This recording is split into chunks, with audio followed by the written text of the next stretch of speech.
Logos is the icon of the Father, and man is the icon of God.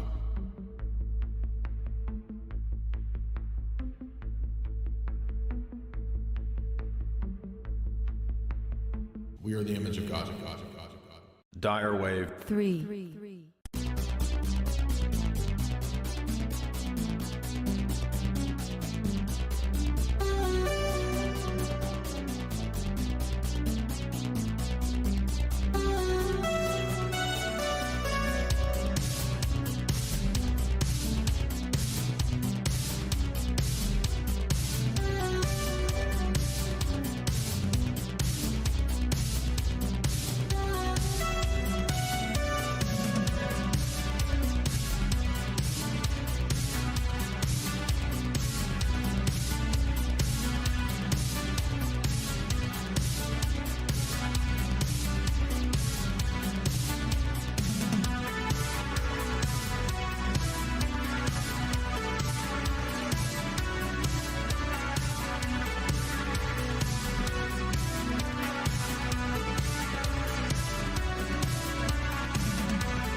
Dyer wave 3.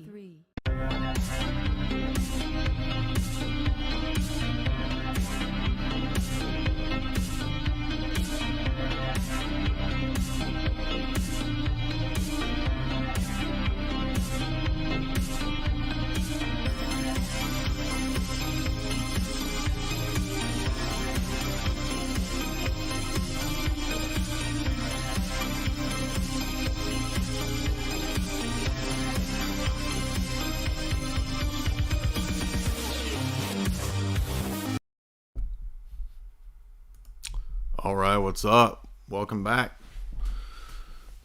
Been a long time. Been a long time coming. But we made it. We survived the descent into the underworld via whatever kind of flu. And yes, I say flu. No proof or belief that I got coof. I don't even know what that means.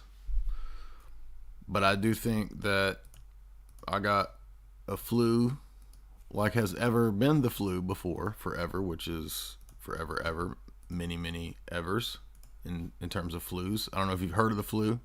There's a thing called that. People get that sometimes. And that's what it felt like to me. But I'm back. I got this diva level shirt down in Florida. It's got psychedelic turtles on it. That's how we roll. And I'm just glad to be back in the driver's seat. Back in the driver's seat of my mind, because alien entities took over my consciousness during the time period of having the flu, and I don't know what was going on. I don't know where I was. I was in an alternate dimension where Don Trump was the president. I was in an alternate dimension where I hosted the 4th hour of a Lord Voldemort show. Somebody said, "You host a Harry Potter podcast?" Yeah, that's what I mean. Harry Potter podcast. But hey, I read a lot. Did a lot of heavy breathing. If you have the flu, it's actually a good time to practice your ASMR skills. It's a good chance to practice 1-900 heavy breathing numbers, $3.99 a minute. If you do that, maybe a side form of income that you're into, it's a good chance to practice cutting up and snorting lines of chalk.com. A lot of things you can practice if you're bedridden. Spitballs, perfecting spitball aim procedures, skills, new skill sets to master while you're bedridden. Also, Final Fantasy can help you in the state of being bedridden. If you get to the point where you don't want to read, you can help a bunch of Nippon characters find their way to the keys in their heart to set themselves free from the tyrannical technocratic government. That's something like that was going on in the midst of experience points and hit points and I don't know, something. Like I said, I was not in control of the vehicle. The meat sack was being run by entities from another timeline, another dimension. The Lord Voldemort Tronal dump dimension. But I'm back and everything's back to normal. 90% healed. I got a little bit of going on.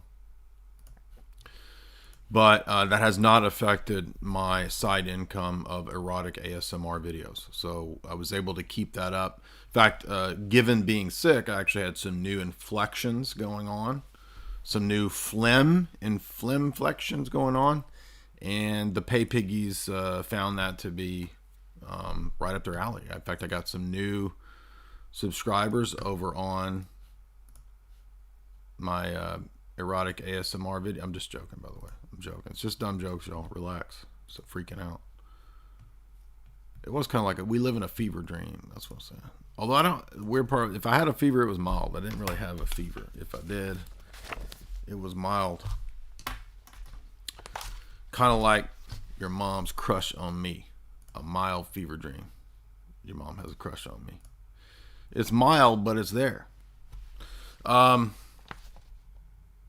we're going to talk about more on this topic, which we've covered many times. Now people say, why doesn't Jay talk about the KGB church? Okay, we've done 6 podcasts that talk about this. And honestly, I get tired of doing the same stuff over and like how many times do I have to do the same thing? How many times we're going to have to talk about the same old objections, the same old things? So I got to move on and do new things, learn new things, move on to other interesting topics. And while I was gone, as you know, we intended to do a daily stream. I thought that was going to be fun. I get in the habit of it. It's really difficult to do on the road. And then as soon as we got back from Florida,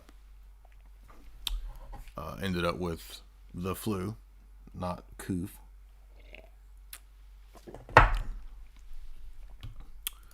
And so it just didn't work out to do daily streams. Although I'd like to move back into that if I can get disciplined enough to do that on a regular, a consistent basis. That'd be fun. That'd be all right. We can do that. I like to do it. But anyway, if you would hit like and share, I haven't streamed in about 9 days. So I did do, I think, that Sam Shamoon critique of Calvinism. That was the last stream, and that was about 7 or 8 days ago. But so one of the topics that I did kind of cover in audio, I was in the car, so it kind of sucked, but was soft power. And soft power is crucial to understanding geopolitics in the modern world after Joseph Nye wrote his famous paper and then books on this topic after the collapse of the Soviet Union. And we want to understand soft power in terms of the different modes and means, and that will relate directly to the topic in the title, church spies, right? Who's over there watching to see who lets out something silent but deadly in church? Oh, I saw you. It was you. I'm going to rat you out to the community message boards. We know who let the silent but deadly thing out in church. No, that's not the kind of church spying I'm talking about. I'm talking about real, literal intelligence operatives inside using the church. Yes, the history of this, well known, not a conspiracy topic, a fact of history. And it's not a church thing. This is actually the history of religions and empires in general is rife with maniacal state leaders vying with power against maniacal priestcraft practitioners of all stripes to control people. And sometimes it's not even the priest class or the king class. Sometimes it's the industry banker class that's running the show. And empires in history have been plagued with this. In fact, even when we go to the history of Israel, I've written essays on this years ago, we can see angles on this even in the Bible. So when Jeroboam establishes his state-run cult at Dan and Bethel, that's a counter to the Orthodox approved worship in Israel. So Jerusalem is where the temple is, right? The city of David. That's where you're supposed to go. Oh, sorry, no, we're going to have these alternate state-funded pagan ritual sites at Dan and Bethel. That's Jeroboam's whole thing. And that causes a schism. This is where we get the schism of the northern tribes and the southern tribes. Now, that's not necessarily espionage, but what that is a state attempt to control or have an alternate church religion. And hey, look, it's obvious, right? The history of empires, the history of statecraft, clearly the motivations of the king is going to want to be to have control. So on the one hand, I'm not saying it's right or it's good for the state to have this heavy amount of influence and control in the church. But on the other hand, by the nature of power politics, we can understand why they do. Because their power play and struggle on the part of the state is to seek to have power and weight and influence in all areas. And that would obviously include religion or the church. And so when we can look back to the obvious examples of ancient empires past, we know that they would often have the state cultists worship the emperor himself. Okay, the great pagan empires of Babylon. Think of the big image of Nebuchadnezzar, the idol. The image represents me. It's a giant symbol of my bling. Worship it. And Daniel says no. Likewise, the Egyptians, right? The Pharaoh is the nexus point between heaven and earth. So the pyramid comes down like this, and it goes like this. The pyramid goes up. Here's Pharaoh at the top, and then the inverted pyramid of going up to heaven, right, is the nexus point. If you draw an X, Pharaoh's there in the middle as the nexus point between heaven and earth. Pharaoh, the bridge between heaven and earth. That's why the cultus of the empires always focuses the worship on the icon or symbol or representative of the empire, namely the emperor or the king. Of course, in the early church, everybody knows about the fact that, for example, there was the section in the liturgy where we say, let the catechumens depart. And part of the reason for that is that in the Roman Empire, during the period of the persecutions for the first 300 years, there would be spies. There could be spies sent in, and the spies could lie and make up rumors. And, I went into the Christian meetings, and they're in there eating, flesh and blood and human sacrifices. Blah, blah, blah. So even the catechesis of the church partly had a pragmatic method by which, ideally, fake converts, spies, could be weeded out. So none of this should be, if we know our history, none of this should be crazy or far-fetched, or it's not. This has nothing to do with conspiracy theories. This is just the reality of politics. Realpolitik, geopolitics, the reality of power struggles. I'm looking for a book. I thought I had it over here on the table. So Dvorak has this book, which is really rare. There it is. Let me grab this book.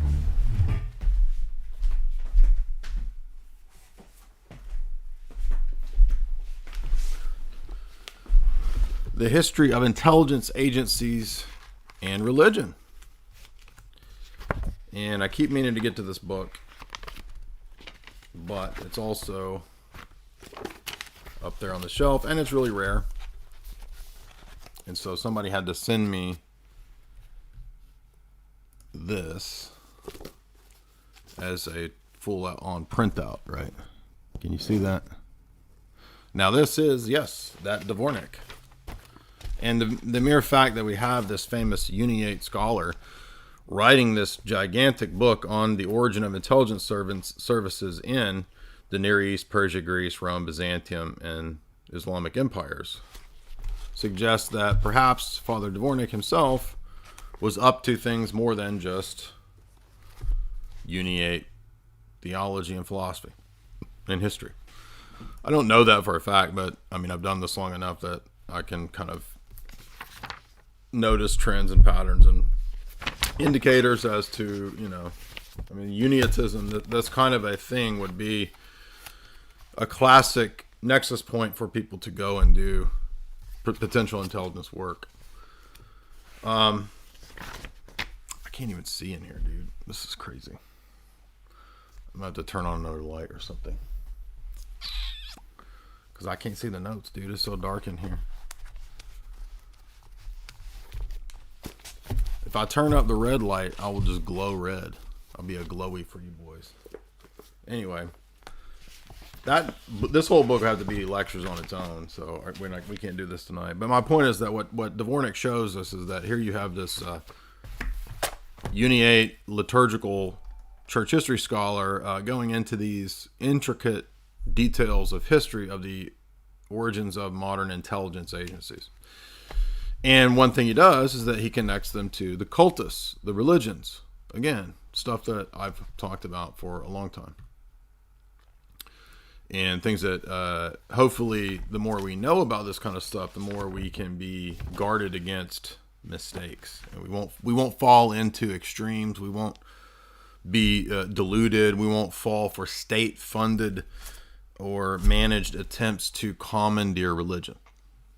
So that's what our aim is here today. And we're going to see, hopefully there'll be insights into understanding not just the motivations of the state to use the church, to spy on the church, to socially engineer and steer the church, or even other religious groups and cults, but we'll see how it applies to some of the situations today, things that are going on right now, things that we've covered many, many times, but if you cover something like, say, 2019, and you do 2 podcasts on it, and it gets a lot of views, and then it gets forgotten in the algorithm, and then 2 years later, new people are like, when did you ever talk about this? You ain't never talked about this. It's like, dude, we've talked about it for multiple hours, multiple times, and it's buried in the algorithm. So there's just no way around that, I don't guess. But I did have a chance, on my vacay, or more of a churchcation, I guess you'd call it, to read a lot of interesting things. I read the soft power paper, got deeper into the Phoenix Program book, and dug up some juicy little tidbits, one of which we're not doing this today, but is I didn't realize the amount of religious situation stuff going on in Vietnam. And so there was this kind of alliance between Buddhism and the communists in Vietnam. And then the Roman Catholics being prompted and used by the CIA in Vietnam. And fascinating. One of the fascinating points, again, another huge vindication of things that you've heard me say for many, many years. In Douglas Valentine's famous Phoenix Program book, who does it turn out Colonel Ed Lansdale, who sort of kicks off the CIA's operations in Vietnam. Who do they? Not only, by the way, this is funny. Not only does he use fake vampire stories in the news, the CIA plants fake vampire stories to manipulate the indigenous people because they believed in vampires, right? Literally, the Vietnamese people believed in Kristen Stewart. They believed in Robert Pattinson. They believed Robert Pattinson could glow. Shiny skin, sparkling Robert Pattinson skin. I believe that. I believe vampires. If vampires are real, Bella and Edward are real vampires, and they sparkle. Why wouldn't they sparkle? Anyway, Archbishop Ngo Dinh Thuc. Fool of a Took was a CIA tool. Yes, interestingly. On page 24 and 25, what do you know?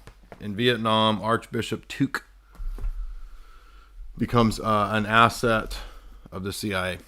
And so they actually participated in kind of organizing and training lots of villagers to go to war with the communists. Now, you might say, no, wait a minute. What's the problem with this? Because, hey, they're fighting the commies. Isn't that what we should do? Fight commies? I mean, why is that a bad? Well, the problem is not that. The problem is that the individual here who forms this alliance with the CIA, this Archbishop Thuc, and who gets later told to hush up and relax by Pope, I assume Paul VI at this time. Once you've formed this sort of alliance with the CIA, it begins then to lead to suspicions about your future motivations. That's the problem here. The problem is not the ethics of the immediate question. Was it wrong? Was it right? Are they a bad person? No. The problem is that signing on with these masters, just as signing on with KGB as your masters, is a problem. Because what happens in the course of the life of Archbishop Thuc? Well, oddly enough, at the time of Vatican II, which this is right before Vatican II, I think, kicks off, these problems in Vietnam start happening. So right before this, Thuc is a liberal, and you find out that at Vatican II, Thuc was pro female priests, pro everything in Vatican II, right? And then what happens at Vatican II? Well, everybody knows what Vatican II affirms. And then Thuc suddenly becomes this super trad. And why does he matter? Because Archbishop Thuc is literally the source of many of the Sedevacantists' apostolic succession. They're called the Thuc line, and I don't know how many there is. It gets inane and ridiculous and legalistic and just absurd with these trad groups trying to track down, make sure they have valid apostolic succession. And I mean, it gets all inane and ridiculous because, I mean, the Orthodox view is a lot more sensible. It doesn't, all this validity of the forms doesn't even matter if you don't have the faith, right? But in the Roman Catholic view, it's very mechanical. So for the sedevacantist, you could be the quackiest, craziest dude out there. He could even go from being a trad Roman Catholic priest to a Satanist, and you could still go get your apostolic succession from him. I mean, if he's a bishop, right? That's how ridiculous this trad world is. And that's why I've said for so long that the world of wandering bishops, the world of these groups, is spooks, kooks, and crooks. I've said that for at least 12, 13 years. And lo and behold, what do we find with Archbishop Tuke, according to Douglas Valentine's classic History of the Vietnam War? Archbishop Tuke was an asset of the CIA. Now, again, the point is not that if an agency or some schemy, shady government group co-ops people and forces them into these things, the point is not that that immediately makes them evil. The point is that it then begins to make their future actions questionable in the least. That's the point. And so it calls into question the motivations. That's the point. Are they working for other masters?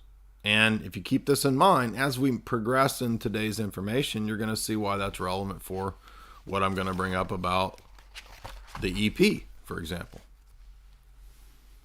And we're going to understand this in the context of what's called soft power. Now, before we get to soft power, though, because the soft power is not necessarily about espionage, right? So what we're talking about now is more in the straight up espionage domain, right? Like straight up sus, spy, shady people, right? And it's just another vindication that a lot of, when I go with my gut, most of the time it's right.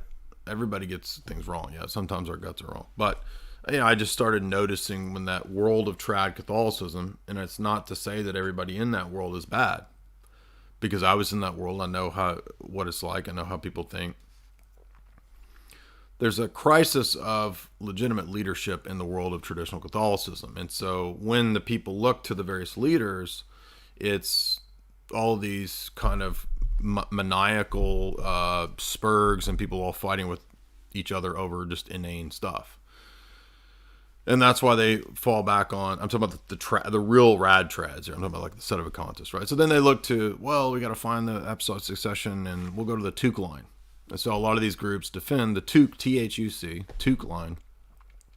And I'm just cutting that whole nonsense off by pointing out that, okay, who cares? Because I'm vindicated now in pointing out that Archbishop Tuke was essentially an asset of the CIA in Vietnam. And given the fact that he immediately makes a 180 from being a theological liberal prior to Vatican II to suddenly he's this radical traditionalist, and he's one of the first sedevacantist bishops to ordain the sedevacantist line of bishops to save the church from total destruction via Vatican II and the Vatican II papacy.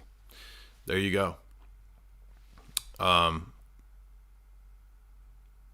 What better vindication? How long have I been go back to the video I made 4 years ago, sedevacantism, pointing out that these are spooks, crooks, and kooks.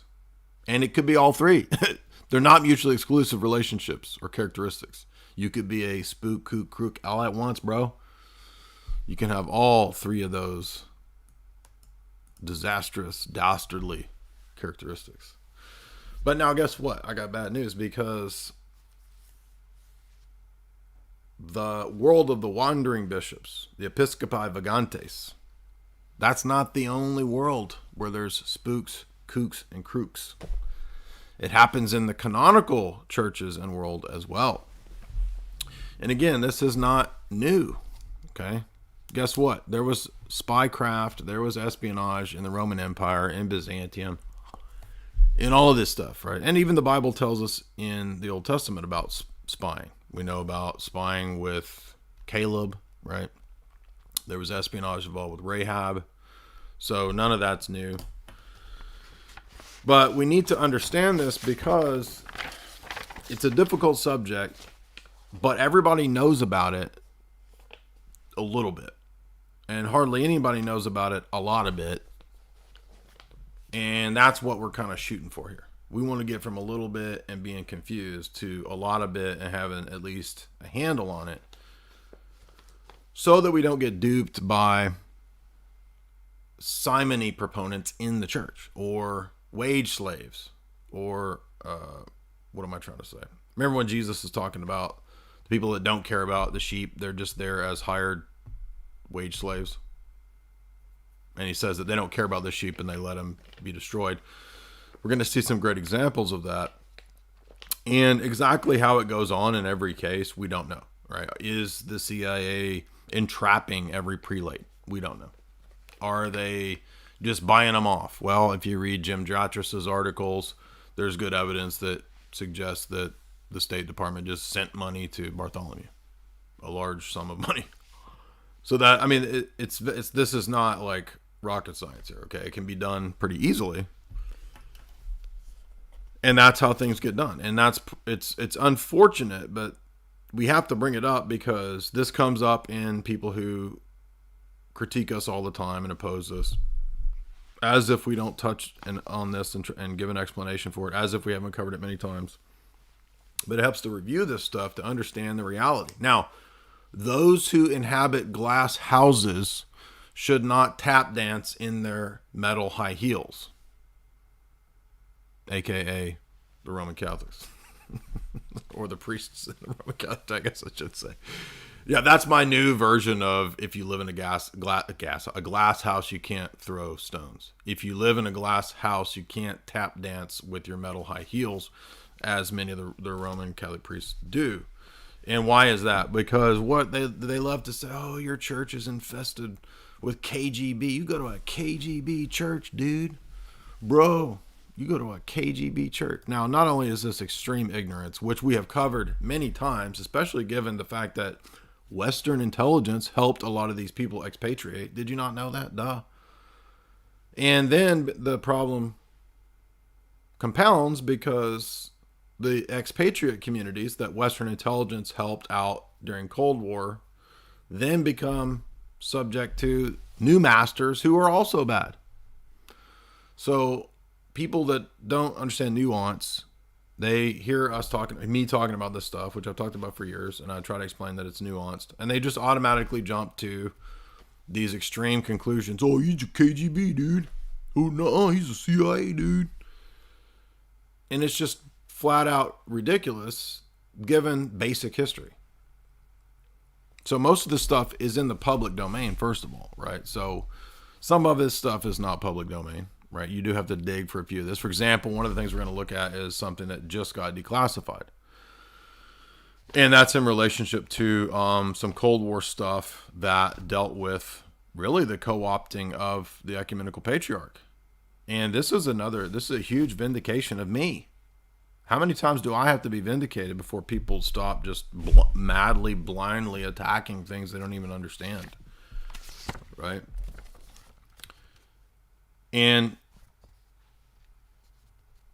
so when I first saw this, that somebody shared with me about the CIA in the Cold War, OSS and then CIA, but OSS removing Archbishop Maxim, Patriarch Maxim, I didn't even notice that the OSS CIA was doing that because they were wanting to install Athenagoras. And then when you look at the actual declassified document from the CIA's archives, what it actually says, I mean, this is astounding. This is an astounding admission. And when you see this stuff so much, you kind of get you get accustomed to it and you don't even think about it because it's so obvious to me, to you, to us, right? It's so obvious to people in our sphere that we don't take account of the fact that this is a huge admission. One of the most important controversial patriarchs of the 20th century is admittedly then deferring to and being a willing asset of the CIA. I'm going to read you his quotes. You're going to see it on the screen. It's crazy. Now, to me, it doesn't come as a surprise because of the fact that we have investigated this through so many books, so many scholarly works, the Wim Hof book especially. If the CIA went to all that trouble with the doctrinal warfare program in Vatican II, they're not going to forget the Orthodox Church. Of course not. And now we have 100% confirmed evidence of the thing that I said was probably the case years ago. The EP was just a tool of the CIA. And I was even talking about Athenagoras and the attempt to reunite with Rome with Paul VI. And that's exactly what comes up in these declassified CIA documents. So where's my apologies? All of these so-called Orthodox people, all these goobers, talking smack, calling me names for so many years. Conspiracy theories, tinfoil hat. It's just declassified documents, dummy. What are you talking about? And on top of that, anyone who knows history should know that this stuff is rife throughout history. Who was behind the iconoclast controversy? Well, in large part, the emperor or various heterodox rulers. And what did the iconoclast emperor do? Well, he had all of these iconoclast bishops installed. Not the whole church, right?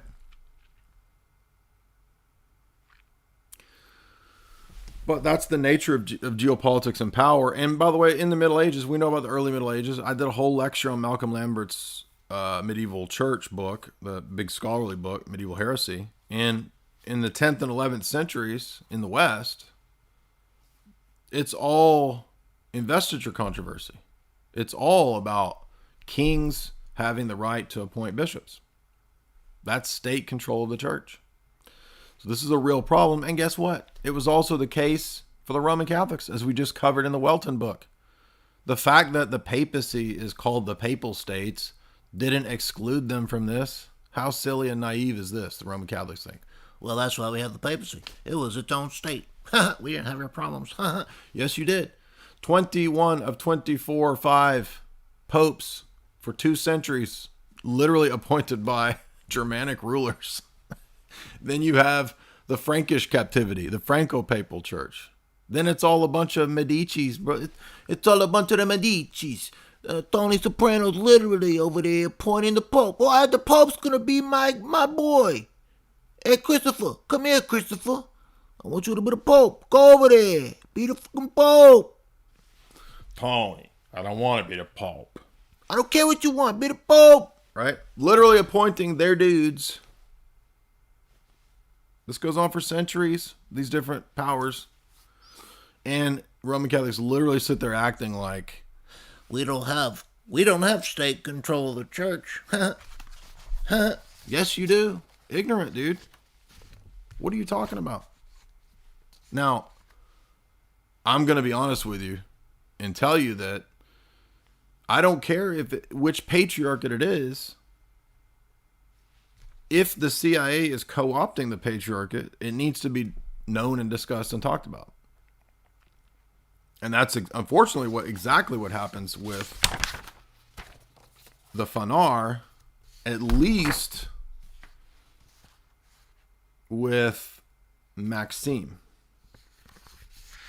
And then literally he gets ousted by what appears to be a Western intelligence operation. They send him off as a lunatic because he's nuts, under perpetual surveillance in Sweden. And then they install from New York, or who had been in New York, Athenagoras. And Athenagoras literally obeys his masters, and the declassified documents say, I will do whatever you say, oh great Bill Donovan.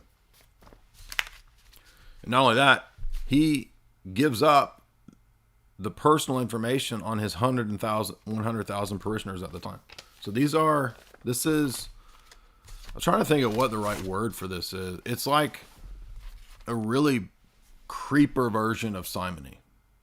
That's what this is, right? So everybody knows what simony is after Simon Magus, where he says, Dang, bro. Let me buy that power of the Spirit. Let me buy them sacraments, dog. Hey, dude. How much you charging for a little bit of sacrament right there? How much you charging for a little bit of baptism? Let me. I'll give you 3 Bitcoin for a baptism power, dog. Let me have the power to baptize. I'll give you 3 Bitcoin. And so this is the whole idea of simony, buying offices in the church. And so I'm trying to think of what is the equivalent then of spying as a churchman. It has to be just a weird form of simony. And we'll look at another character too. This famous priest in Greece who was a spy for British intelligence for many years. That story is fascinating as well. But now the point here is not to say, wait a minute, you're just saying that the CIA did this, and then but the KGB didn't do it, so you're working for the KGB. That's literally what the trads say. This is how low IQ this stuff is, right? No, we've talked about KGB using the church and using these people many, many times. We did a whole stream with Metropolitan Jonah on the history of that in the Russian church. So we know that this goes on, but as Metropolitan Jonah pointed out, it's not black and white. You can't make it a situation where, oh, everybody was either secretly in the catacomb church or they were KGB. There was tiers of non-compromising, possible to compromise, compromised, and then total fakes. There's like 4 criteria of this, basically. And the KGB had a big, vast kind of way of categorizing all the various clerics within their sphere of influence to try to figure out which ones they could. If they couldn't replace them wholesale, could they compromise them? Could they, and so they classified them. So it's not this black and white thing. And everybody who approaches this question always acts like a freaking weirdo spurg on the internet and tries to make it this black and white thing. And 99% of these people don't know anything about history. They don't know anything about this topic. They've never studied this. It's just they go into idiot spurg mode over conspiracy theories. And we're really trying to, I know that it sounds weird coming from me. What?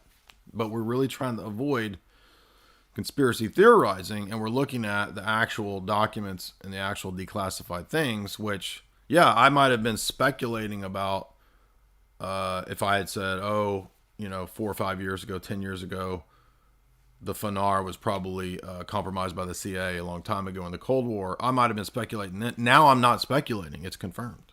Okay, these are not fake documents. You can go to the CIA archive and look at them. They just declassified recently the correspondence between Athenagoras and the OSS, or then the CIA, Bill Donovan. And if you think about it, this is astonishing. So this, not only does that call into question, obviously, his moral stature and all that, but it calls into question the other big actions, like going and trying to unify with Rome, right? The so-called union with Paul VI, where they symbolically lifted anathemas, whatever that means. Yeah, that was because that's what the CIA wanted, and the CIA, as a kind of private army of the Rockefellers, is the origins of the Ecumenist movement. It's in the Rockefellers' books. And we're going to look at a new book that I got about how the Rockefellers viewed missions as a tool of geopolitical power. Now, we've covered this in one book a couple years ago. If you guys have been around for the long haul, you know that I covered Wahlberg's, Postmodern Imperialism. And he has some good insights in that book. I don't agree with everything he says. He had good insights about how every imperial power kind of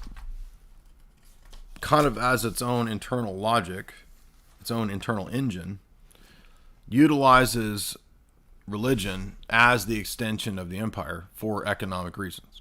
Now, that doesn't necessarily mean, we got to be nuanced here, that every religion is merely a tool of the state. If it was, the argument to me seems to be that the way to refute that would be, well, then the church would have succumbed to iconoclasm or Arianism or any of these state-funded errors and heresies throughout history, right? The state would have just collapsed. The church would have just collapsed into iconoclasm during the iconoclast controversy. The Arian emperors would have just taken over the church, right? And I think that that's a good argument, right? I don't see how you could refute that. But I will say that, and I don't believe this, but you can see why, what's the word I'm looking for? People who don't look at the metaphysical or theological or prophecy claims of Christianity, like if they just look at it historically, that's why they would tend to say things like, oh, this is just a tool of the state, right? That I'm not saying that's true. I'm saying that they would look at this kind of information that we're going to be talking about and say, oh, well, there you go. See, that's why I'm an atheist, bro, because religion is just a tool of, I don't know, the bourgeoisie, whatever you want to say. Now, again, I don't think that's true, but you can see, well, they have a point when it comes to the capitulation of religion in many cases to being a tool of the state. And in many cases to spies and churches and whatnot. So one thing I want to point out, and this book is just so huge and massive that it's going to be, I read a couple chapters in it because I just got it, but more confirmation of some of the suspicions I've had about Rockefeller involvement, not just in ecumenism, but using missions as a tool for American hegemony. And so he talks about, or these authors, this book is called Thy Will Be Done, The Conquest of the Amazon, Nelson Rockefeller, and Evangelism in the Age of Oil. And a lot of this lines up, as you know, and they will cite the Rockefeller's biography, which we've covered many times. And the Rockefeller's biography notes that they are the origin of ecumenism. I mean, they brag about it. The modern ecumenist movement is funded by these people so that they can have the furtherance of American hegemony, not because they care about America. This is what people in the Cold War didn't understand. They thought, oh, yeah, we got to hop on board. We're going to fight the commies. We're going to spread Christianity and all that. But the reason that that's a ruse is that, number one, spreading goober premillennialism is not authentic Christianity. And the disastrous result is that when you spread this to the other countries, it's bad news, and the other countries are sophisticated enough in their intelligence apparatus and in their geopolitical thinkers to realize that things like Rockefeller funding Protestant missionaries is a tool of the state. They recognize that it's not about what the goobers on the ground think, right? The Protestant missionaries being sent to China, being sent to wherever. The Chinese were sophisticated enough to know that this is a form of what you could call soft power. It's not called that back then, but that's essentially what it amounts to. Influencing the indigenous local regions for economic gain. That's the point here. Now, does that mean that the missionary families who might be part of these projects are all spies and they all know everything? They're all Illuminati? No, it doesn't work like that. Okay, very few people know what's going on in terms of the big picture. You got to get up to the Brzezinski level. You got to get up to the Kissinger level. Those are the people who kind of understand, and that's why it's like Kissinger, Brzezinski people who write the soft power papers laying out these plans and these strategies. But already back at this time in the this is talking about in this chapter, the 20s, the Rockefellers had gotten this Protestant goober, John Mott, to head up this vast missions approach, Protestant missions, together with World Council of Churches, National Council of Churches, which are Rockefeller entities, to spread into places, particularly like China, goofy, silly things, Protestant end times gibberish. So they had this millenarianism, pre-mill stuff being spread. And the irony is that the Rockefeller attitude promoting this and John Mott is really just for Standard Oil. Because if you can convert those regions to Americanism, and by the Christianity that they're spreading is just the Protestantized American churchianity, premillennial goober stuff, then all you're doing is really just basically hoeing the ground for the extension of not America, but private corporate interests like Standard Oil. That is how they saw missions and the potential for American Protestant missions back in the 20s, 30s, and 40s. And because they had founded and controlled and steered the Ecumenist movement and these National World Council churches, those were entities by which this family and other families who had a large portion of control of the U.S., they run America basically. They were able to then create this sort of pseudo gigantic body of Protestantism, World Council of Churches, National Council of Churches, which could then be an engine of spreading Rockefeller Americanism for their own gains. Do you understand that? And remember, they already at this time were 100% radical dysgenics believers. They really are the pioneers of this in terms of America and getting America to accept these ideas, radical mass depopulation. That's the end goal here. So you might say, well, but they're developing third world countries because they're nice people and they want to help people. No, they don't. It's nothing to do with helping people. It is about enacting this ideological vision of the world, which is total control.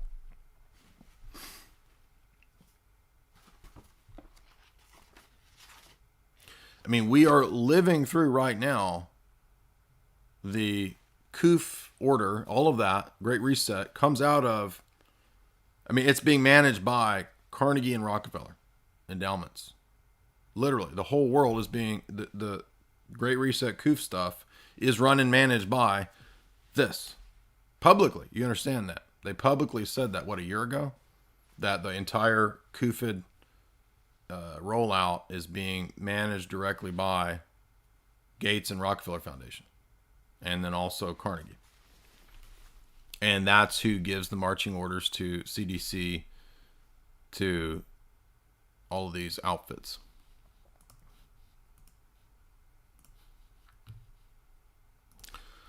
That was all public. I don't know if you missed that. It's not my fault. It's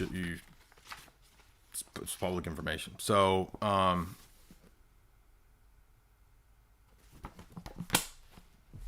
so then we're presented with this problem of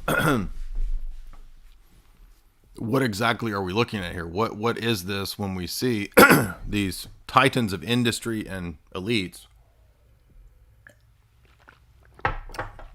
so easily just kind of like with a stroke of a pen co-opting, large swaths of the church or even other churches. By the way, welcome everybody. We got a nice little crowd, 400. If you want to, you can send me super chats and you'll actually increase my love for you, because we know that money is basically love points, as I call them. I don't know if you guys know that, but you can send a super chat there and I will read your super chats. We've only got 2. No, we got 3. But hey, I'm back, and you can show your love for me by giving me love points, aka money, because I want to be your Daddy Warbucks. I want to be your Davy Rockefeller. And how can I do that? How can I make a better world without your bucks? Heal the world, make it a better place for you and for me and for the entire human race. There's a choice we're making. We're saving our own lives. Is that heal the world? Remember those AIDS songs? Not AIDS, but well, they were AIDS songs too. Wasn't there AIDS? There was AIDS songs and AIDS songs, wasn't there? All those. Remember those goofy star-studded things, and it was always just a bunch of weirdo like Jacko and Bruce Springsteen and Dionne Warwick. By the way, if she was psychic, couldn't she like predict AIDS or whatever? I don't know, but Heal the World, is that Jacko? I get them all mixed up. They all blend in the same. There's Band Aid, Live Aid. Anyway, remember them AIDS songs? The world has AIDS. It's a crisis. If we only give billionaires $1 billion more, they can fix the crisis. Remember Fauci was running all that? He was like in the background. Hands Across America, that's another one. So this is my version of that, where I'm asking for, see, y'all are, I don't understand the people, right? We've gotten $20 in super chats, $21 in super chats, but y'all goobers will give Jacko and Bruce Springsteen and Sting billions of dollars. And then if I say, hey, help me out here to, set up my empire, y'all gave me $21. So I'm going to have to start thinking about reorienting my approach to money generating. And maybe I'll just start doing AIDS songs. Like Live Aid, Band Aid. What's the main one? I can't even think of the main one. I'm still kind of out of it from being in an alternate flu dimension. What's the main one from the 80s? Farm Aid, John Mellencamp. No, not Hands Across America. Like the biggest one. Remember that one? I'm just totally blank. What's the main one? Because if I start singing it, the money just starts popping through, popping off. Save Africa? No, come on. What's the main one? Yeah, the super chats are through Streamlabs, bro. It's in the link right there. Streamlabs. I want to sing that main one. We are the world. We are the children. See, the masses are so goofy and silly that they will donate money to that BS. But I get $21 in super chats. So, looks to me like y'all love a bunch of frauds.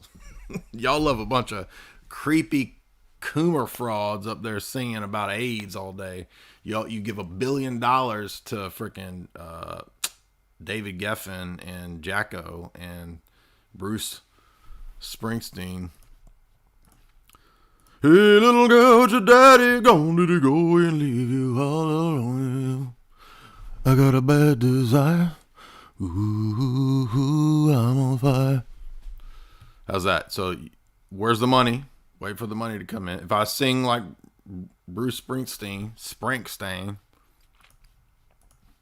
John Mellenhead, John Cougar Mellenhead. That guy has the most annoying face. Have you ever seen his face?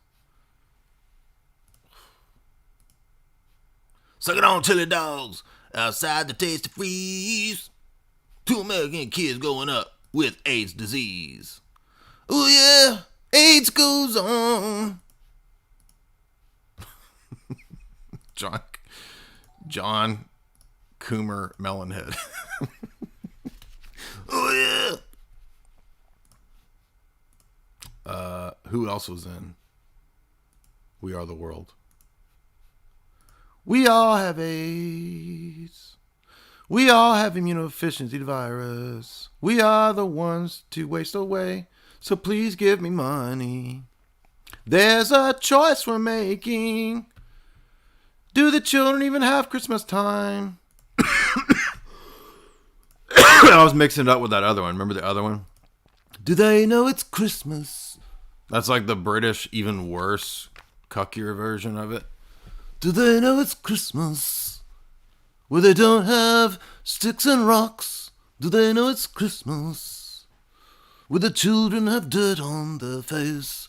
Please give us money. We're British rockers.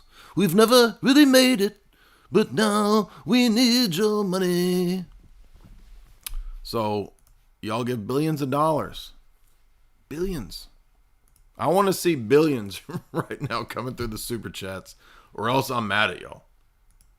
Because I don't guess it was you guys, right? I doubt anybody's still donating to Live Aid and to Farm Aid and to We Are the World. But I wonder if there's enough. Like, what if I tried to call the number right now to donate to We Are the World?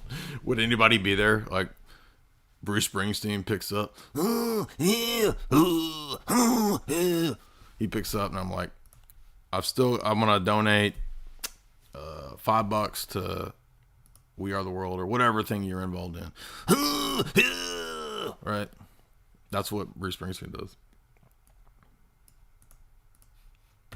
The Boss? Give me a break, dude. Boomers need to apologize to me for Bruce Springsteen. How about that? There's this ongoing war that I've been at war with the Boomers for a long time, as y'all know. And they always like to bring up their counter argument rebuttals.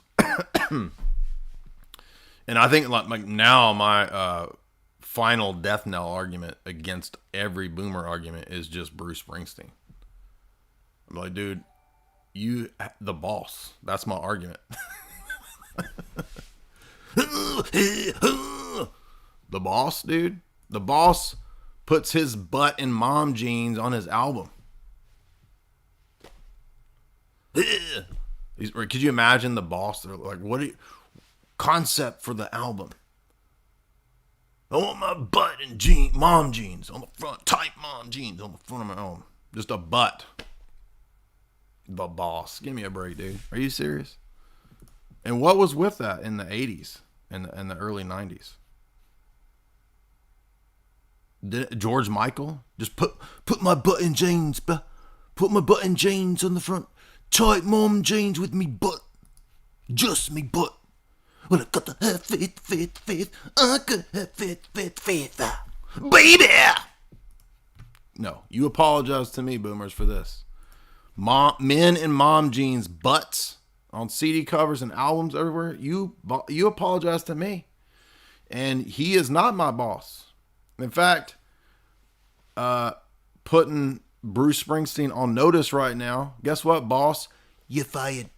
The boss is officially fired from Jay's analysis. Ooh, I just blew y'all's mind. Hey, little girl's your daddy gone to the go and leave you all alone. I got a bad desire. Ooh, I just got fired. Yes, the boss got fired by Jay. And now the boss is having to sing about it. Ooh, the boss got fired. Hey, little girl and daddy gone. The boss. Put some sleeves on, dude. That dude has not had a sleeve since 1980. Put a freaking sleeve on and put some pants on that fit. Why are you wearing tight jeans as a man? That's weird, dude. The boss? The boss of my butt, dude. Hey, little girl, your daddy on. Say no super chats. I talk about all this boring geopolitical stuff. No super chats come in. $20. Then I start acting like a spurg, a goofus, some might say. Technical term, goober. And the money starts rolling, dog. So that's what y'all want. I should just do heal the world, heal the farm world, heal AIDS in the Farmville world. I could combine them all, and it'll be one thing. What's the word I'm looking for? Is it like telethon? What are those things? I don't even know what to describe those things. Just creepy stuff. You know that stuff. You know that is a bunch of money laundering, right? Come on, y'all. Who does not know that all of that baloney all those 80s heal the third world crap, dude. You know that's a bunch of money laundering. How dumb are you? The same, by the way, the same goobers that act like, imagine being so stupid as to give your money to a TV preacher. These same people give their money to freaking Red Cross and USAID, which also are a bunch of dumb scams dummies. You probably, that same dude, that same euphoric atheist, he probably gives money to Bono scams, right?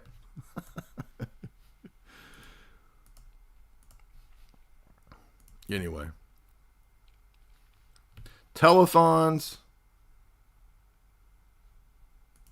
Is there a word for those songs though?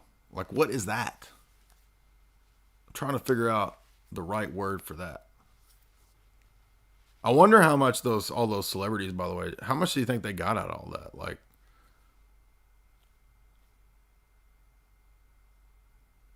I wish I could play it because if I do a Rockfin stream for part 2, I'll play I'll play a Rockfin because we got to make fun of this. But if you've not seen all of these, they're actually all pretty comical, right? All of these scam things, but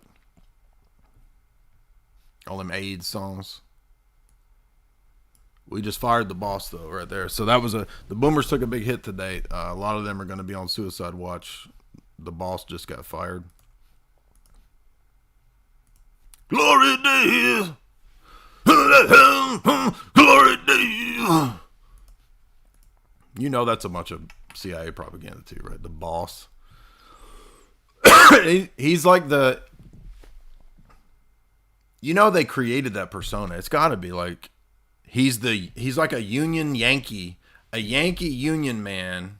He stands for the Union guys and he goes to the local bar, like he's hanging out at the bar with no sleeves. And he wears his freaking American bandana and his tight butt mom jeans, his booty jeans.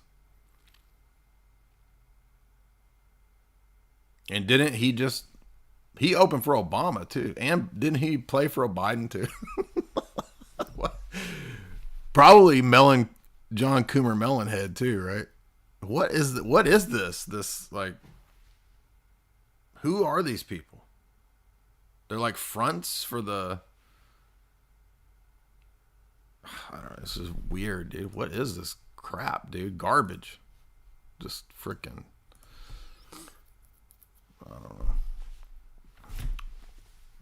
The boss. Soft power. Let's get to this. And in part 2, I'm going to get into some spicy things. Spicy things relating to, you know what, we're going to wait. We're going to do the Fanar thing right now because that's the most relevant. And I want that to be the public part. Then in the part 2, I'm going to give you guys a deep dive into soft power. This is the Joseph Nye paper from 1990. Famous paper. Had to get it off JSTOR. About soft power. What is soft power? This is contrasted to hard power. Right? Not going to make a dirty joke right now. Would be really easy to. I'm not going to do it.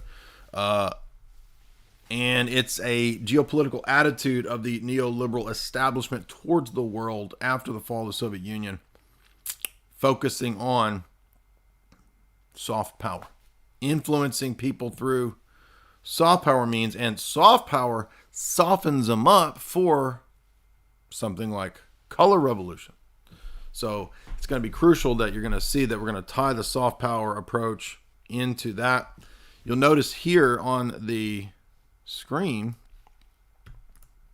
the Brookings Institute, one of the top think tanks in the world, has a whole, I didn't know they had this. I found this whole section, the geopolitical religious soft power. Right? This is their whole study section. So they have a study section connected to Berkeley University, and it's about religious soft power. Oh, see, now you're beginning to see how I'm going to connect it. And again, this fits perfectly with the entire thesis of Wim Hof's book, right? Because his whole thesis, this guy, by the way, I'm going to show you, I know more about these topics than some of these dudes. Like this guy here. Now, his Russian essay is interesting because he's talking about how the U.S. and Russia are engaging in soft power geopolitical struggles. And I know more about this topic than this dude because he doesn't even know about. He's like, I can't think of many examples of America using religious soft power, but it probably goes on. Vatican II. Did you read Wim Hof's book? No, you didn't. So I know more about this topic than even these experts at the Brookings Institute, supposedly, because these are just the experts at the Brookings Institute are just normal academics. Okay. And this normal academic doesn't even know about. I guarantee you, I bet you money that these they don't know who C.D. Jackson was. They don't know about the doctrinal warfare program. But you'll notice they have all kinds of stuff over here. For example, the Chinese state's global promotion of Buddhism. So this article is about how China has seen the exportation of Buddhism as an example of their promotion of religious soft power. This essay here by this guy on religion, on Russia, is worth reading, except that I'm not going to read the whole thing, but really the most relevant area I want you guys to look at was this, because this is another vindication. And it comes up in the Wim Hof book. Remember, we talked about Billy Graham as America's pastor. That was part of the Cold War. And America wanting to have a Saudi monarchy as a kind of puppet Islamic papacy. Oh, interesting. All things we've talked about for many years. Then he goes on to say, Putin's evil because he's like doing conservative stuff for geopolitical soft power. By the way, we need to have more color revolutions, and Trump is bad because of Russian collusion. That's literally what that guy says. So just like total normie level stuff. Although he did notice that Billy Graham was a kind of Cold War puppet figure, so that was interesting that he admits that in that essay. But this extends to Islam as well. Islamic states engage in the use of religious soft power. This article I didn't understand. It was confusing about Irish soft power and Brexit. That made no sense to me.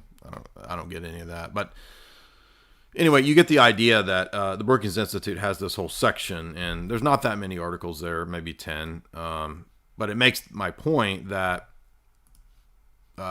this is not a conspiracy theory. This is just part of geopolitics, and normative studies, academic research on this topic discusses religion as a form of soft power.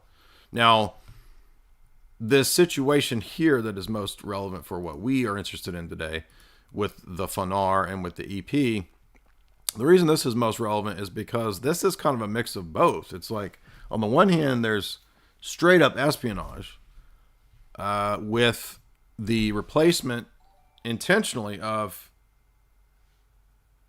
Athenagoras' predecessor Maxim with the CIA's intention to have Athenagoras become the patriarch. And this was declassified in 2016. And the guy that wrote this article over at Union of Orthodox Journalists is perceptive enough to realize, hey, wait a minute. This actually is admitting that the motivations of why the CIA wanted control of the FANAR is a perfect analog to what's happening right now. Why is it? Because of the geopolitical struggle. So notice this. Let us look through the prism of the activities of Athenagoras. In 1948, the U.S. Special Services Diplomatic Office carried out Operation Athenagoras, which resulted in the removal of Maxim from the Patriarchate and put Athenagoras in his place. Athenagoras' diploma in his final year at theological school was entitled On the Election of the Patriarch of Constantinople from Great Constantinople to the Fall of Constantinople. So Athenagoras knew in detail how to dethrone and enthrone patriarchs.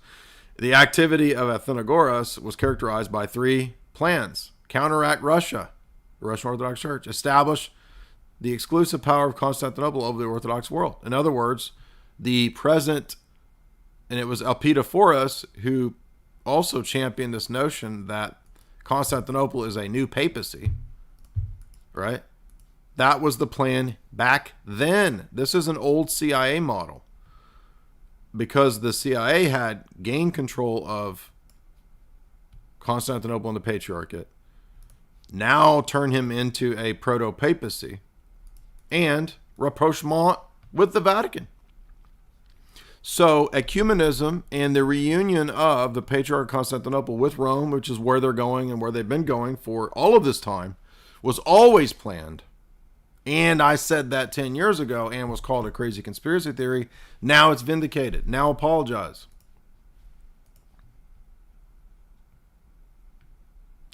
And does this Cold War strategy on the part of the CIA back then, guess what? Is it any different now? What does Bartholomew do? His goal is to counteract the Russian Orthodox Church. His goal is to promote a papacy of Constantinople. His goal is to have rapprochement with the Vatican. So it's the same masters, duh. Who can't figure this out?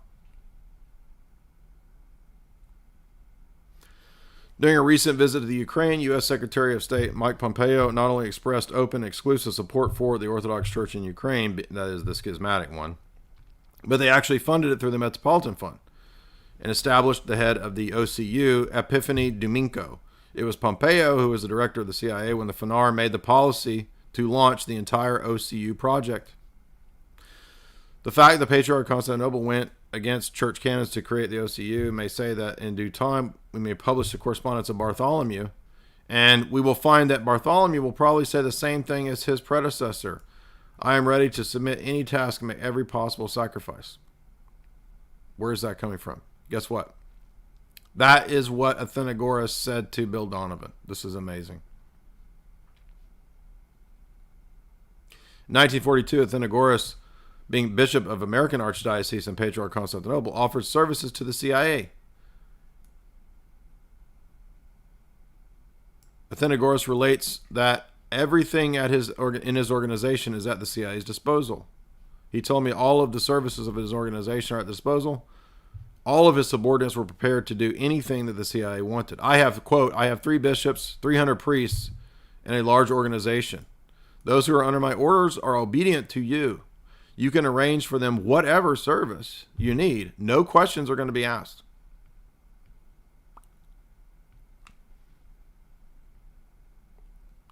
And then it goes on to point out that 100,000 parishioners' personal information was made immediately available to the CIA. So just look at the lie that, I mean, this is just astounding. Do you see this? Do you understand this? So this whole idea that it's a narrative that the Russian church, the Orthodox Church, is a bunch of KGB people. No. The Patriarch of Constantinople became a willing, subservient asset and tool of the CIA in the 1940s. And he says it. And he even says, I will give you all the information on 100,000 parishioners with no questions asked. Well, what do you know? I mean, how do these people expect us to trust them when they do this kind of stuff? And how naive not to think that and realize that this stuff goes on. So the point is not to say that that makes everything in the KGB and Russian churches good. The point is that this happens on both sides. It's not a problem unique to Orthodoxy, Russian Orthodoxy, Greek Orthodoxy. It's not a problem unique to the Roman Catholic Church or the Orthodox Church or Protestants. Do you understand that it's the modus operandi of the power state? The power players don't care about your theological niceties. They don't care about your disputes over homoousios or this word or that word. I'm not saying they don't matter. I'm saying they understand the attitude of geopolitical powers. They don't know your theological disputes. They don't care. They're interested in the furtherance of power by whatever means. And yes, there is an ideology involved, but what's the ideology behind this Cold War stuff? Well, at the time, a lot of people bought into this because they thought they were going to save the world from the godless Soviet Empire, right? That was the whole narrative being constructed during the 40s, and then by the 50s and by the Cold War, that's the story. And now here we are after Sovietism collapses, and has the world been given freedom? Did the neoliberal democratic order give the world the freedom that it promised? Or are we actually going into a worse scenario with Klaus, Great Reset, all of whom are essentially adjuncts of that same Rockefeller plan from 100 years ago? The same as the Royal Society plan. It's the same plan. It's not different. They're all in lockstep. Hello, lockstep.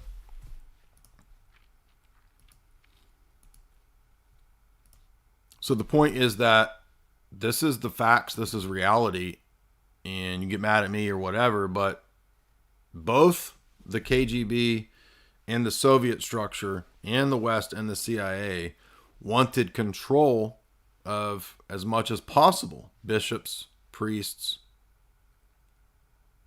because they view the church as a form of soft power. On top of it being a spy apparatus by which the Patriarch of Constantinople says, I'll give you all the information you want on 100,000 parishioners underneath me. I mean, that's astounding, really. I mean, what a just cowardly, like, just collapse. I mean, but who knows? I mean, that guy was probably prepared for that because he comes out of New York. He was probably prepared for that for a long time, right? And I'm sure that they all believe, oh, well, we're just fighting the Cold War, right? We're doing what's necessary to defeat godless communism. And yet, how come nobody seems to be grasping the fact that the same power structure behind these people loves the godless communists? And they have just the same godless monopoly capitalism. Why can no one grasp this? Why is this like too sophisticated for literally every boomer in the world? Except for Jim Jotras, my godfather, and like a handful of people, okay? Not all of them. Probably only the ones that listen to the boss, which is all of them except for the ones that are cool. All right, and we just fired the boss. All right, so now you say, well, now this is an article of propaganda written by the Russian Orthodox Church. Okay, but you can link to the fact that the article is pointing out that the original is from Romfea, which is a Greek religious site that is typically pro-EP. And even they are like, wait a minute, something is off here. This doesn't make sense. All of this is just geopolitical baloney. Athenagoras and his hugging fit with Paul VI and this stupid ass ridiculous icon that they made out of this event. This is just geopolitical gibberish, dude. This is a joke. And the declassified documents prove that. And it vindicates a large part of what I've been saying for so many years. So where's my apologies? Father Damick, do you still believe that there's no such thing as geopolitical powers influencing the church? There's no such thing as NGOs influencing the church. There's no such thing as wealthy people influencing the church. There's no spies in the church that doesn't exist. Are you serious? Why does anybody listen to these people?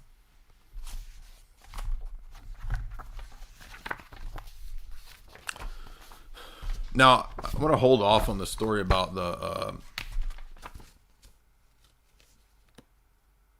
Orthodox monk, Father Demetrios, who is a British intelligence spy. This story is kind of ridiculous, but we'll do that in part 2, and we'll also cover the soft power article in part 2. And I've fished out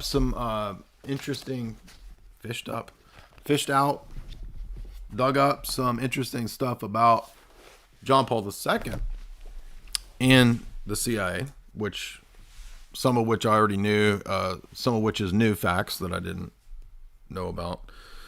Do we remember the Malta meeting? Engineered by Bush Sr., CIA putting together the Malta meeting between John Paul II and Gorbachev. Hello. I mean, come on. Even Malachi Martin in many places admits this, who himself is a completely dubious figure. I'm not advocating he's a total propaganda disinformation person, but he admits so many things that prove this point. So anyway, this is, I don't know. I just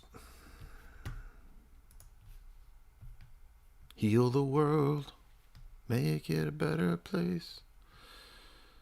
We got the Palantir, $3. Jay, can you comment on the Orthodox understanding of predestination? I just covered the Orthodox view of that in the Sam Shamoon stream. Go watch the Sam Shamoon stream where I literally talk about the text in Ephesians. I do a 2-hour critique of Calvinism. But thank you for that. Palantir, $3. Another question: what is the epistemic criteria within the Orthodox worldview for distinguishing true counsels from false? What is the providential guiding of the Holy Spirit, different from Protestants? Okay, so go look at David's video on reception theory, because eventually it is received by most of, or a majority of the Orthodox world. And you're confusing the inner testimony of the Spirit with the public witness of the authority of the church. So it's not Protestantism to say that ultimately the Holy Spirit is who resolves those questions for anybody. Everybody's in the same boat when it comes to how does the individual have certitude. Because if you're a papist, you still have to answer the question, are you interpreting the papal documents correctly? If you're a Protestant, you have to answer the question, are you interpreting the Bible correctly? If you're a Orthodox person, are you interpreting the Bible and the Fathers and the councils correctly? So everybody's in the same boat. There's no shortcut. There's no like, oh, well, they're that position, those guys over there, they don't have this problem. We have the Pope. We don't have this problem. Really? Are you that naive? You're not in any better privileged epistemic position than anyone else. But the systems, Roman Catholic, Protestant, Orthodox, have different views of how we will go about knowing the true and false counsel, the true and false in various writings. And part of that is reception. Over time, the church either receives these things throughout the world or they don't. One example would be the Palamite synods. They have been received throughout the world. Gregory Palamas is in the Lenten liturgy. So that's global acceptance, right? And the Holy Spirit has confirmed for centuries throughout the entire Orthodox world that Palamism is true. So the trueness has nothing to do with, at the time, how many people accept it. Because sometimes what's true at the time that it's being disputed can be in the minority. But eventually it becomes the majority. So hopefully that's helpful. Austin Horton, $15. Enjoying your work. What are your thoughts on reunion with the Oriental churches, the Armenians and the Ethiopians? I don't think that would be possible without them admitting to a change of position. So there's no such thing as false unions where we just act like there's no history, and we have to overcome the fact that we can't get rid of the excommunications of people who taught heresy. But if they were to abjure the errors, maybe. I mean, they have to convert. I don't know. Everybody has to convert. There's no. I'm not an ecumenist. So your mother, $10. What exactly is? Why is magic a sin? It's not. It's a failure to trust God. We don't need the aid of spirits and the dead to give us secret knowledge or to give us secret powers. Astrology, alchemy, these kinds of things, divination, it opens yourselves up to the demonic influence. So that's why they're no good. Genesis, $10. What? I'm wondering if you could give me a quick down low on Orthodox churches in Chattanooga. I mean, there's a Rocor church and there's OCA church, so those are both in driving distance, but those are the only ones I'm aware of. Well, Emmanuel, here's a donation for the AIDS choir. Yeah. Green Feathers, $40. Woo! He was so moved in his inner spirit by my anti-Springsteen that he gave me $40.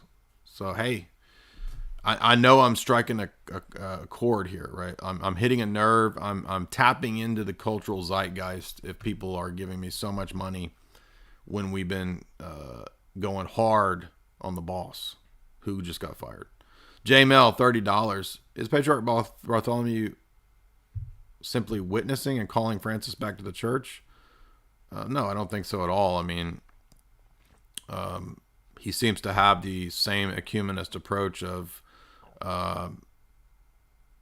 any other ecumenist. So I just don't understand why. I think people feel like that if there's a serious problem with Bartholomew and the EP, that orthodoxy won't work, and you realize there have been many heterodox EPs, right?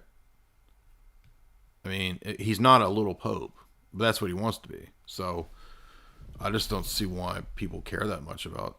It's a figurehead anyway. It's a symbolic figurehead role, and I know what canon law says. I know what the ancient canons say, but if the world progresses to a new situation where something like that isn't even relevant in the modern world, there's no Empire of Constantinople, then these ancient canonical privileges don't even really matter anymore. In fact, they can become harmful.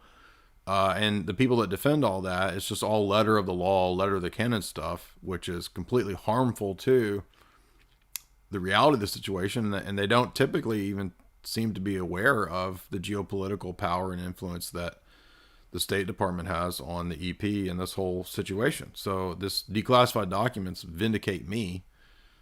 So whatever. Shell, $10, nothing. Silence. Thank you, Shell. FC Moore, $50. What is your opinion on astrology? Okay or heretical? Well, I think the whole idea that our destinies are determined by the stars in the heavens is silly. I mean, it's a pagan idea. It's not even rational or coherent, right? And it ultimately it's the doctrine of destiny. Okay, pagan thought believes in destiny, believes in chance and chaos rule all things, such that you're a prisoner basically to your destiny. Well, we don't believe that. We believe in divine providence. And so really it's a lack of faith. It's a lack of belief in divine providence to think that secret knowledge of astrological bodies is somehow going to help you or something like that. Now, there are influences of celestial bodies on the earth. So, yeah, I'm sure I mean, the moon influences the tides. Okay. But what does any of that have to do with like magic and like doing a birth chart and all? It's just a bunch of nonsense. It's a waste of time. That's my take on it. Jeremy Firth, $10. And it reminds me too of a quote I just read the other day about like gematria. People that get all obsessed with numbers and gematria, it becomes a superstition, and then you become enslaved to, oh, I saw the number 23 today. I saw the number 23 5 times. You start turning into this like schizo dude because you're becoming a slave to things that were not meant to be your master. You're not supposed to be a slave to numbers, dude. You're not a slave to the number 23, like Jim Carrey or whatever. I mean, numbers are made for man, not man for numbers. And these gematria goobers, like, they just go nuts with this stuff, get upset. It's just crazy. And superstition, then, is a thing that enslaves you. That's the problem here.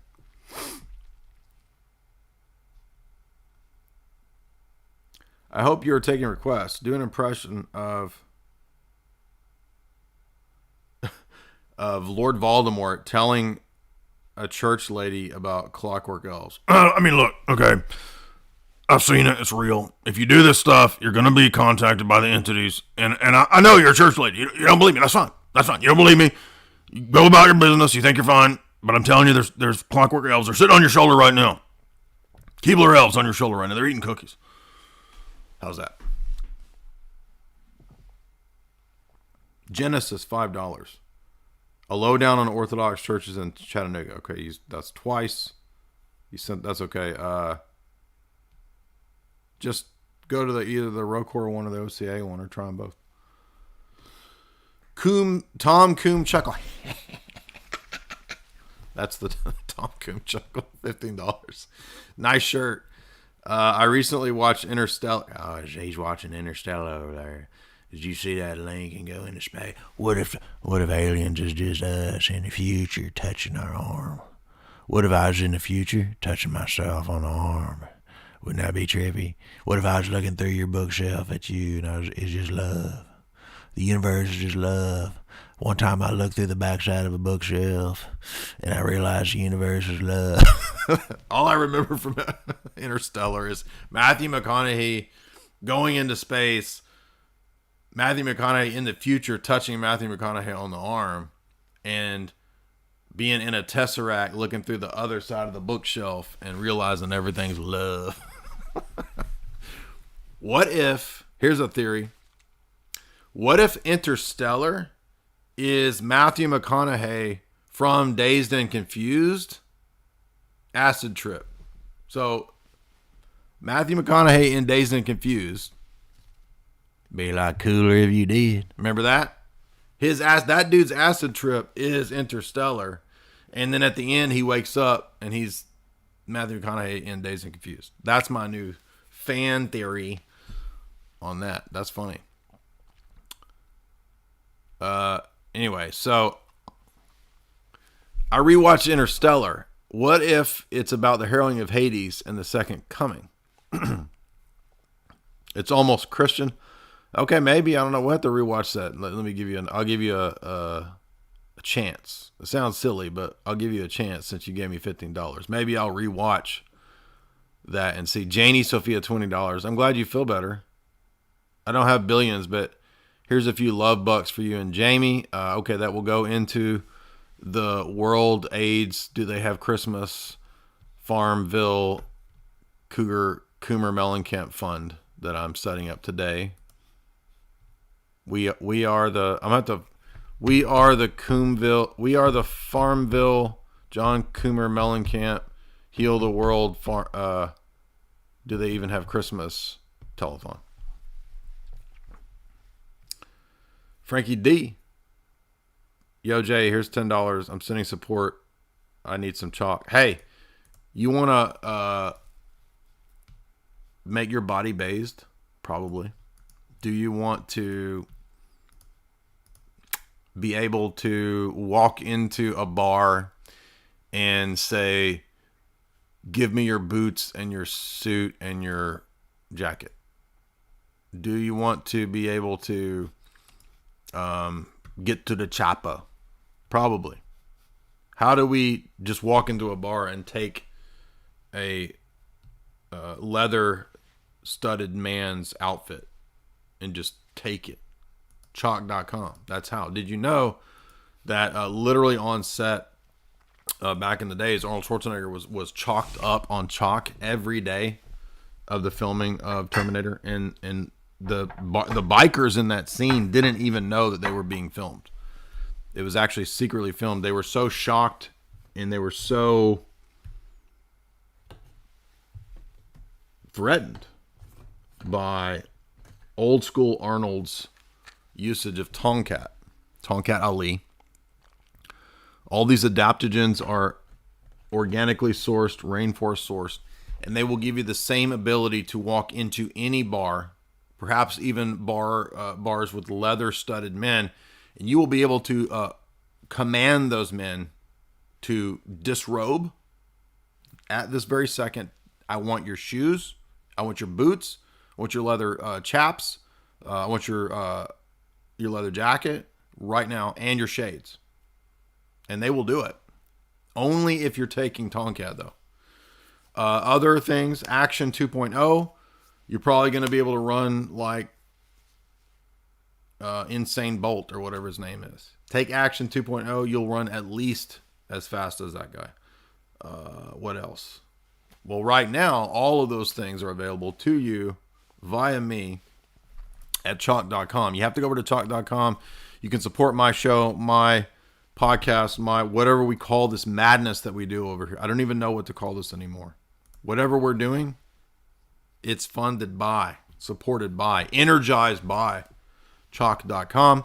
And you can go over there and use the promo code J50, They've had to scale back. We got too many people. I was selling too many, moving too much product, moving too much, like a dang Panamanian drug lord. I was moving too much product. They had to say, let's scale it back a little bit, and now it's 50% off. So I try to tell you guys, kept pushing. You could get 60% off for so long, and now they had to scale back a bit. I was pushing too much coca. I'm joking, by the way. That's a joke. I'm basically their number 2 Panamanian drug lord over there, right? So, who's that guy with it? What's that? Panama Jack, right? I'm basically Panama Jack, the Panamanian drug lord for Chalk.com. Moving all that product. They had to scale it back. But you still get 50% off. And there's still the stacks that are there for men and women. I know a lot of you women, you're not going to walk into a bar and demand every leather-studded man's leather outfit.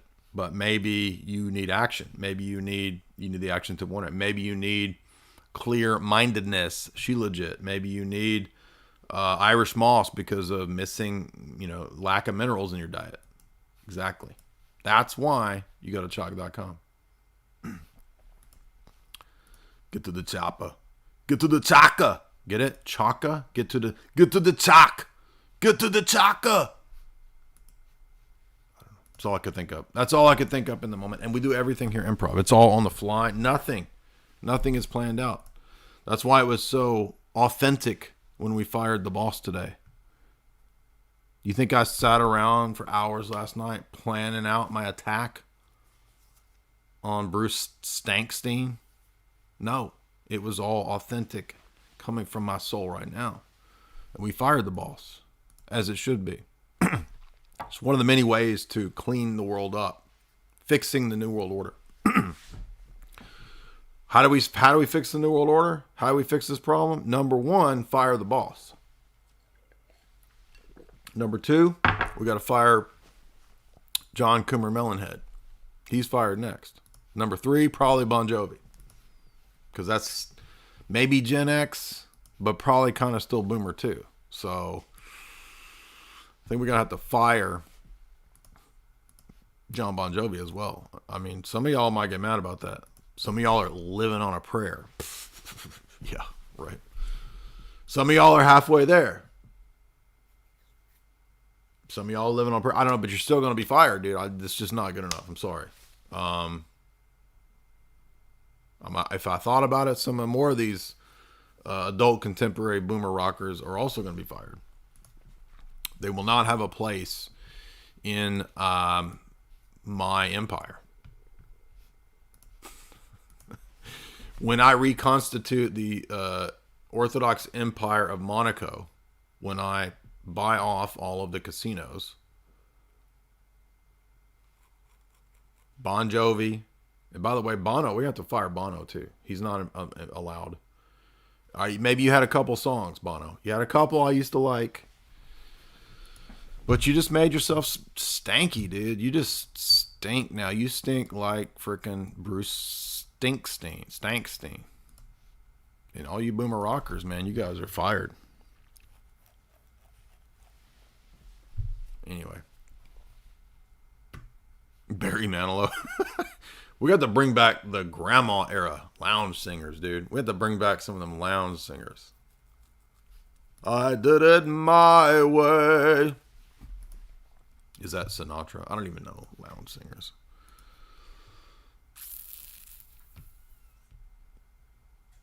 Yeah, weirdos like Tom Waits, they can stay. They can stay. Tom Waits, he's all right. He can stay. Yeah, see, that's what I'm saying. Bon Jovi's kind of a gray area, but so that's boomer enough to be like, nah, dude, I think you're fired, because he's probably friends with the boss. Anyway, if you would hit like and share, I think that's all for tonight. We got a couple more super chats. Well, we got several more. My bad. Once I start howling, yelping, yapping, I can't. My voice is not totally back from being sick, so The singing would probably be a little bit better. Palantir $3. Does orthodoxy take a firm position on economy? That's a really difficult question. There's Sobernost in Russia. I don't really think laissez-faire is consistent with Christianity at all. But there's no easy answer to that question. I'm sorry. ASD $15. I'm donating so that you will stop singing. Whoa. Dang, son. I thought some of y'all might like my Bruce Springsteen, but that dude I'm about to cry right now. That dude just destroyed my feelings. Block Party Vintage $5. Do the Italian boomer guy like in the movie analysis? You think that was the best impression? That was such a stupid impression. I don't even remember what he said. It's the beginning of my Us movie review. And he was supposed to be on his scooter. Yankee boomer. That guy listens to Springsteen. Okay, so go watch my Us movie review and you can find that. Because I don't remember what I did. I don't remember how he talks. Yankee boomer. Is that it? That guy? Yeah. But he listens to The Boss and John Coomer Melonhead.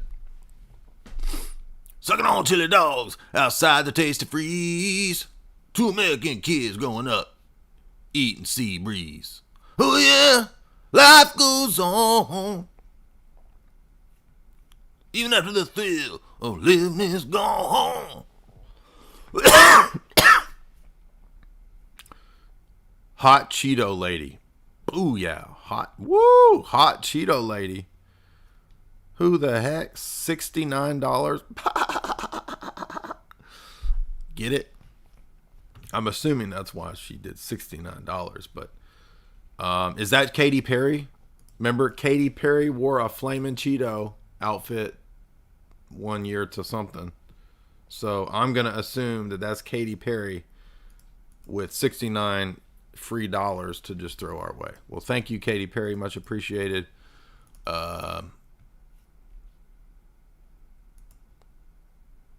And she says, put this in my G-string. Now, those who dance in metal high heels should not dance in glass houses, as the saying goes.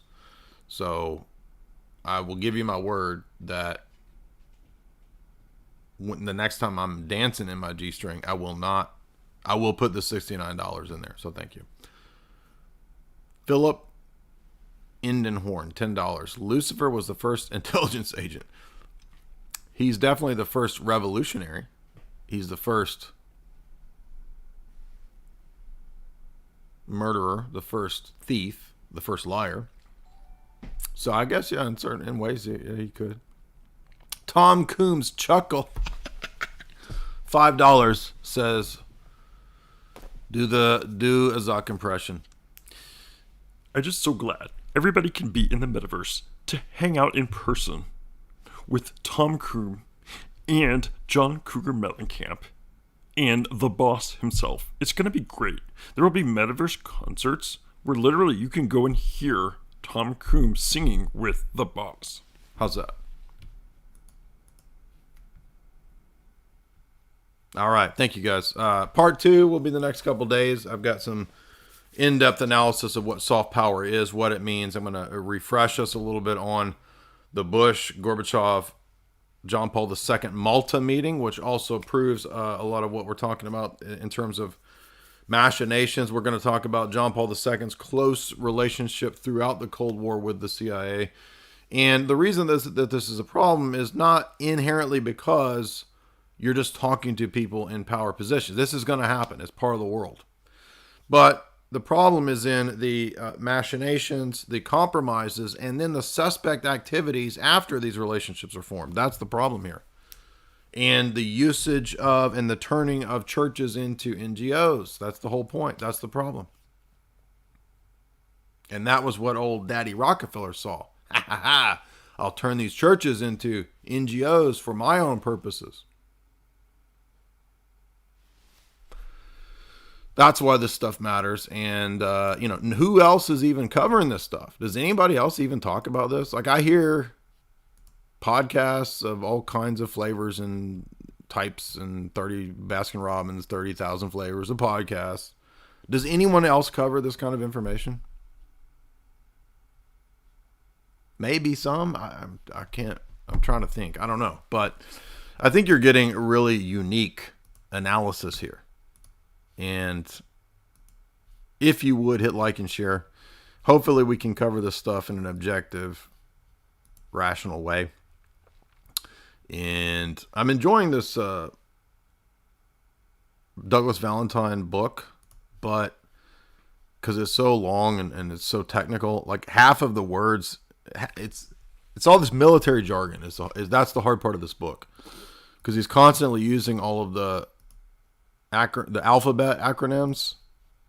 And there's the GVN was fighting the VCI, and there was 23 CTs that day called out on ATMs, and then the TFOs were doing the OPPs, and the SSPX was fighting with the CCP. And it's like, it's a difficult book to read. So I'm not knocking Douglas Valentine. I've never met him, never talked. He's been on podcasts I've been on, so I'm sure he's a great guy, but dude, this is some boring reading. That's what I'm trying to say. So the book is not boring in the sense that the subject matter is crazy.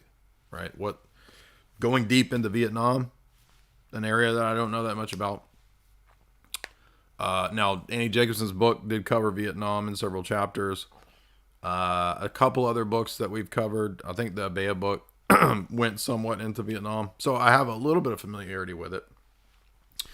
But I got a couple other books on Vietnam too that are fascinating, because this was huge. This was a big part of where we are today, was Vietnam stuff.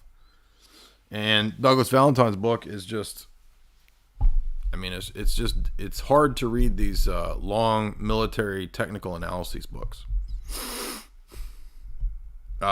Quigley's was similar, right? Quigley is a military historian, and his books are just super boring. Now, Douglas Valentine's book is not boring. It's the terminology and all of the military code stuff that's just a nightmare to keep up with. But the book is good. So I recommend his Phoenix Program book. I want to try to get the whole book finished soon. I'm a good ways into it. But anyway, so we'll see how we need to approach that. But if you would hit like and share. Part 2 of this will be up in the next couple days. Please do not ask me when is part 2 going to be up. It doesn't get me to do it faster. And hopefully you guys are aware by now that part 2 does not go up the same day. It may not even go up the next couple days. It takes me a while to do this. This is a lot of information to imbibe, to take in. You can get my books at Jay's Analysis, signed copies. The link is in the show description. You can support us by getting that supplement needs met over at chalk.com using the promo code. You got to use my promo code. And go ahead and do that while you can. You can also subscribe at Jay's Analysis, $4.95 a month, $6 a year, and you get access to the full talks. And anyway, I hope you guys have a good night, and it's good to be back. Looking forward to more streams. And go hit play on your boss playlist. I know everybody right now is just aching to hop over to their MP3 player and push play, or their mini disc player, and listen to the greatest hits of the boss.